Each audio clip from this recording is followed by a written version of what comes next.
સાહેબ, જો તમે પણ આખો દિવસ અને રાત દોડધામ કરો છો તો એ દિવસના અંતે એવું લાગે છે કે સમય ઓછો પડે છે અને જિંદગી હાથમાંથી સરકી રહી છે. તો આજે આ મારી 1 મિનિટની વાર્તા સાંભળી લેજો.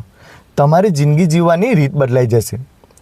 એક પ્રોફેસરે ક્લાસમાં આવીને ટેબલ પર એક કાચની મોટી બરણી મૂકી. એમણે પહેલાં એમાં મોટા મોટા પથરા ભર્યા અને પૂછ્યું, આ બરણી ભરાઈ ગઈ ને? બધાએ કહ્યું હા. પછી એમણે એ જ બરણીમાં નાની નાની કાંકરીઓ નાખી. એ કાંકરીઓ મોટા મોટા પથ્થરોની વચ્ચે જઈને ગોઠવાઈ ગઈ. એમણે ફરીથી પૂછ્યું, ભરાઈ ગઈ? બધાએ કહ્યું હા. અને છેલ્લે એમણે બરણીમાં રેતી નાખી તો રેતીઓ પણ બચેલી જગ્યામાં જઈને ભરાઈ ગઈ. પ્રોફેસરે હસીને કહ્યું, મિત્રો, આ બરણી એટલે તમારી જિંદગી છે. આ મોટા મોટા પથ્થરો એટલે તમારો પરિવાર, તમારું સ્વાસ્થ્ય અને તમારા સપના છે, જે સૌથી વધારે કિંમતી છે. આ કાંકરીઓ એટલે તમારી નોકરી, તમારું ઘર અને તમારી ગાડી છે.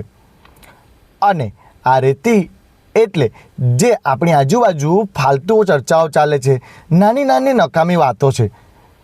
જો તમે બરણીમાં પહેલેથી જ રેતી ભરી દેશો ને તો પથ્થરો માટે ક્યારેય જગ્યા જ ના બચત. આ ભૂલ આપણે રોજ કરીએ છીએ. આપણે આપણો કિંમતી સમય રેતી જેવા સસ્તા લોકો અને નકામી વાતો પાછળ બગાડી દઈએ છીએ.